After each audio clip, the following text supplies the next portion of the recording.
Hi guys, so welcome back to my channel Gracious Womanhood. So welcome to another video of pregnancy series. So this is basically my second video under pregnancy edition, जहाँ पे हम लोग pregnancy के बारे में बहुत कुछ discuss करने वाले हैं. As I told you earlier also in my previous video, which I'm gonna link over here, you can go and check it out. So guys, इस video में हम basically discuss करने वाले हैं वो सबसे पहला अल्ट्रासाउंड, वो सबसे पहला स्कैन जो आपको जो पता चलता है आप प्रेग्नेंट हो उसके बाद होता है. और ये स्कैन इतना इम्पॉर्टेंट होता है बिकॉज इस स्कैन के अंदर जो सबसे मैजिकल चीज़ होती है ना आपके साथ, वो है आपके बेबी की हार्ट बीट जो आपको सुनने को मिलती है जब आप अल्ट्रासाउंड के लिए जाते हो. तो मैं अपनी स्कैन रिपोर्ट यहाँ पे लेके बैठी हूँ. ये पूरी तरीके से रेडी स्कैन रिपोर्ट है. मैं आपके साथ ये शेयर करने वाली हूँ, डिस्कस करने वाली हूँ.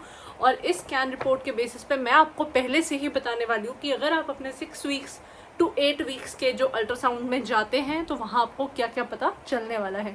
सो without wasting any other time let's start with the video. Guys, basically मेरी जो प्रेगनेंसी थी in the starting phase of like first trimester, it was quite difficult for me. So basically I had heterotopic pregnancy.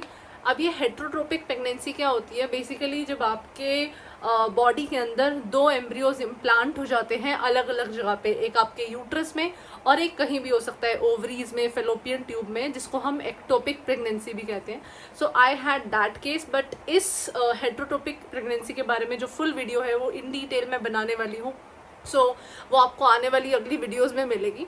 But उससे पहले मैं आपको ये बताना चाहती हूँ कि I had heterotopic pregnancy which was quite difficult for me, because of which I had to go through a surgery, a laparoscopic surgery. तो उसी दौरान पे मेरा जो पहला स्कैन था जब मेरी लैप्रोस्कोपिक सर्जरी हुई, तो 6 वीक्स के दौरान पे when I was 6 weeks pregnant, I went through my first scan of my pregnancy.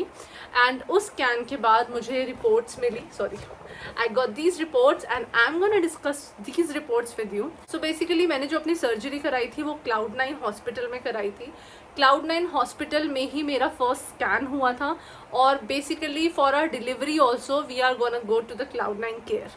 So starting with the report, तो मैं आपको बता देती हूँ जो फर्स्ट स्कैन आपका होता है आपकी प्रेगनेंसी में. So basically there are 4 scans. आपको 4 अल्ट्रासाउंड्स पास करने पड़ेंगे before the delivery of the baby. पहला अल्ट्रासाउंड 6 to 8 वीक्स के बीच में होता है. दूसरा अल्ट्रासाउंड 12 वीक्स के आसपास होता है. तीसरा अल्ट्रासाउंड होता है 20 वीक्स के 18 to 22 वीक्स के बीच में. और लास्ट अल्ट्रासाउंड होता है 31 to 34 वीक्स. मतलब अभी आई हैवेंट गॉन थ्रू तो मैं श्योर नहीं हूँ, उसी के बीच में होता है विच इज़ ग्रोथ स्कैन. तो चारों अल्ट्रासाउंड्स बहुत इंपॉर्टेंट होते हैं बिकॉज ये बेबी की कांस्टेंट ग्रोथ के बारे में, उसकी हार्ट बीट के बारे में हमें रिपोर्ट देते हैं. और हमें पता चलता है कि बेबी हमारी वूम के अंदर सेफ है, सही है, बिल्कुल ठीक है, या क्या कंडीशन है. अगर आपकी प्रेगनेंसी किसी और तरीके की है और if you are dealing with high risk pregnancy या कोई कॉम्प्लिकेशन है, तो आपके अल्ट्रासाउंड्स का नंबर जो है वो इवेंचुअली बढ़ सकता है. बट अगर if you are going through a normal pregnancy, healthy pregnancy, then you have to go through these 4 major ultrasounds, जिसमें से पहला अल्ट्रासाउंड आज हम डिस्कस करने वाले हैं. सो जैसे कि मैंने आपको बताया, because of my laparoscopic surgery जिसमें मेरी 2 आई कंसीव ट्विंस, तो उस सर्जरी में मुझे एक एम्ब्रियो से रिड ऑफ होना पड़ा था. So because of which I had my first ultrasound done at Cloud9 hospital at 6 weeks. तो ये जो रिपोर्ट मेरे पास आई थी, this is basically known as early pregnancy scan report. यहाँ पे क्लियरली मेंशन है early pregnancy scan report. And this is real time B mode ultrasonography of gravid uterus done. तो बेसिकली ये जो है ये आपके पेट के ऊपर से नहीं होती है जब आप ये अल्ट्रासाउंड कराने जाते हो.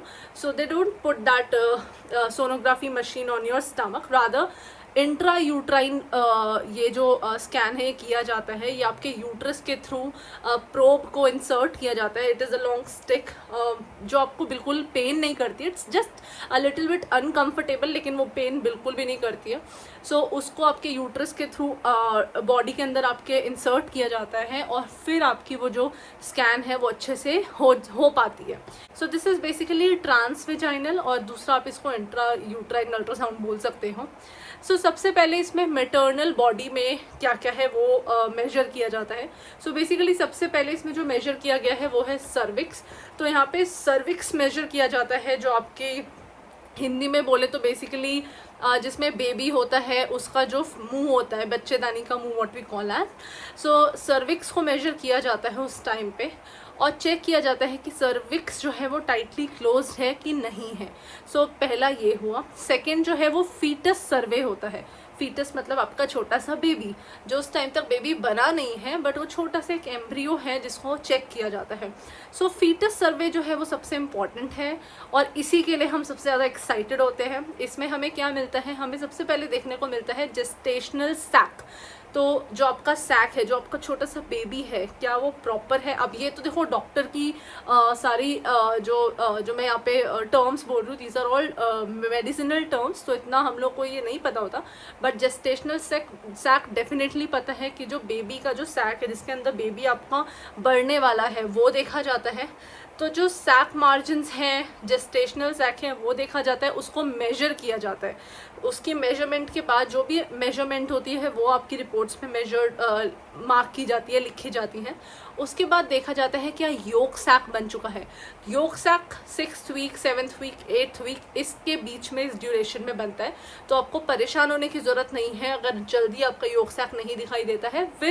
मतलब बढ़ते हुए 1-2 हफ्ते में योक सैक जो है वो दिखाई देने लग जाता है। योक सैक देखा जाता है, which is in my reports it was present. Embryo को देखा जाता है। Embryo is basically baby. तो जो एम्ब्रियो होता है वो सबसे पहले एक छोटा सा एम्ब्रियो होता है, a kind of a cell grouped together. उसके बाद वो बेबी में कन्वर्ट होता है, फीटस में कन्वर्ट होता है, वो देखा जाता है। उसके बाद देखा जाता है कि जो रिएक्शन है उस एम्ब्रियो के चारों तरफ, बेसिकली जो एमनियोटिक फ्लूइड बनेगा, क्या वो नॉर्मल है, उसको लिखा जाता है। और लास्टली मेजर किया जाता है cardiac activity. So cardiac activity मतलब heart beat of the baby. ये 6th वीक पे भी आती है, किसी किसी की 7th वीक पे भी आती है, और किसी किसी की 8th वीक पे भी आती है। तो इतना परेशान मत हो अगर 6th वीक पे आपके बेबी की हार्ट बीट नहीं आई है।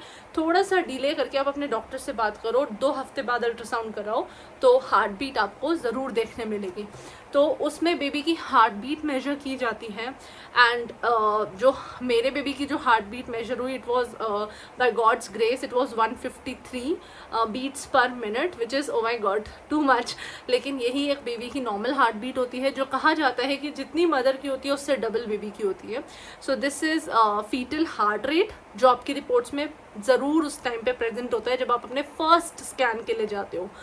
उसके बाद जो जेस्टेशनल सैक है, जैसा कि मैंने आपको बताया, उसकी जो टोटल मेजरमेंट है, जो आपका सैक है जिसके अंदर बेबी बनेगा, उसकी मेजरमेंट की जाती है। इसके बाद थोड़ा सा ओवरीज को चेक किया जाता है, फेलोपियन ट्यूब्स को चेक किया जाता है कि सब कुछ नॉर्मल है, कहीं पे कुछ और प्रेजेंट तो नहीं है, फाइब्रॉइड्स तो नहीं प्रेजेंट है, या किसी तरीके का ब्लॉकेज तो नहीं है, या किसी तरीके का कोई लिक्विड जो है वो तो नहीं कलेक्ट हो रहा। मेरे केस में हुआ था, तो वो जो है मैं फिर हेट्रोट्रोपिक प्रेगनेंसी की जब मैं वीडियो बनाऊंगी, I am gonna discuss in that. So this is also seen and ruled out in that particular ultrasound, in this particular ultrasound. तो सब कुछ इंट्रा यूट्राइन तरीके से आपकी बॉडी के अंदर देखा जाता है कि सब कुछ नॉर्मल है या नहीं है। सो आफ्टर ऑल दिस वो आपको ये भी बता देते हैं जस्ट ऑन एन एवरेज। ये देखो, ये इस टाइम पे जो डेट आपको दी जाती है, डिलीवरी ड्यू डेट और द डिलीवरी डेट, वो बिल्कुल श्योर एक मतलब डिफाइंड डेट नहीं होती है, बट एक आपको एवरेज डेट दे दी जाती है, जो मुझे भी दे दी गई थी। सो ये जो अल्ट्रासाउंड होता है, ये इतना कोई वास्ट और मेजर अल्ट्रासाउंड नहीं होता। मैं आपको कुछ पिक्चर्स जो है वो शेयर कर देती हूँ ऑफ माई सोनोग्राफी। सो ये जो आप देख रहे हैं, ये है जेस्टेशनल सैक। ये छोटा सा ही होता है बहुत, तो इसलिए इतना परेशान होने की ज़रूरत नहीं। इसमें कोई बेबी दिखाई नहीं देता, कुछ भी दिखाई नहीं देता। एक छोटा सा इसके अंदर योक सैक दिखता है। I am not sure if it's clear और नॉट। ये जो आप देख रहे हैं छोटा सा, इस सर्कल के अंदर ये जो छोटा सा आपको दिखाई दे रहा है, this is the basically yolk sac जो देखा जाता है। तो इसी में ही हार्ट बीट जो है बेबी की वो आ जाती है। तो 6 वीक्स टू 8 वीक्स के बीच में बेबी की हार्ट बीट आ जाती है। इसके बाद इस अल्ट्रासाउंड में क्या रूल आउट किया जाता है, ये भी चेक किया जाता है कि क्या आपकी मल्टीपल प्रेगनेंसी तो नहीं है। If you are conceiving twins और ट्रिपलेट्स तो ये भी, या क्वाड्रप्लेट्स, ये जो है डॉक्टर देख के बता देते हैं कि क्या आपको ट्विंस तो कंसीव नहीं हुए हैं। सो मेरे केस में डेफिनेटली ट्विंस थे, but unfortunately I had to lose one of them. तो ये भी आपको बता दिया जाता है। सो जो फर्स्ट अल्ट्रासाउंड आपकी प्रेगनेंसी में होता है, that is early pregnancy scan. It is quite fascinating just because you get to hear your baby's heart beat. मेरे पास कोई पर्टिकुलर वीडियो नहीं है उस टाइम की जो मैं आपके साथ शेयर कर सकूँ। और दूसरी बात, videography I don't think is allowed also, because India में pre natal sex of the baby is completely restricted. It is a punishable act also, आप उसको नहीं कैप्चर कर सकते हो। सो डेफिनेटली आप कैमरा लेके तो अंदर अल्ट्रासाउंड रूम में जा ही नहीं सकते, because they might not allow you for that. मैंने तो ट्राई भी नहीं किया, बिकॉज मैं तो उस टाइम पे अपनी एक सर्जरी से उठी थी। So I didn't even try it, but I don't think they would allow also they would allow you for that also. So that is all. So जो फर्स्ट स्कैन होता है वो बहुत ही ब्यूटीफुल स्कैन होता है 6 to 8 वीक्स का। इसके बाद जो स्कैन होता है वो 12th वीक पे आता है। उसकी रिपोर्ट, उसके बारे में भी मैं आपके साथ डिस्कस करूँगी। आज की वीडियो में बस इतना ही। अगली वीडियो जो है वो most probably will be on my heterotropic pregnancy and we are gonna discuss it in detail, because ये 1 lakh pregnancies मानी जाती है heterotropic pregnancies। तो I'm gonna discuss about that in my later video or in my next video. So till then I'm gonna wind up the video. अगर आपको ये video पसंद आई हो तो लाइक कीजिए, चैनल को सब्सक्राइब कीजिए, और अगर आपके मन में कोई भी कमेंट हो, कोई भी क्वेरी हो, आप उसको नीचे कमेंट्स में पूछ सकते हैं। I am gonna happily reply to each and every one of them. Thank you so much for watching the video. Take care of yourselves and goodbye.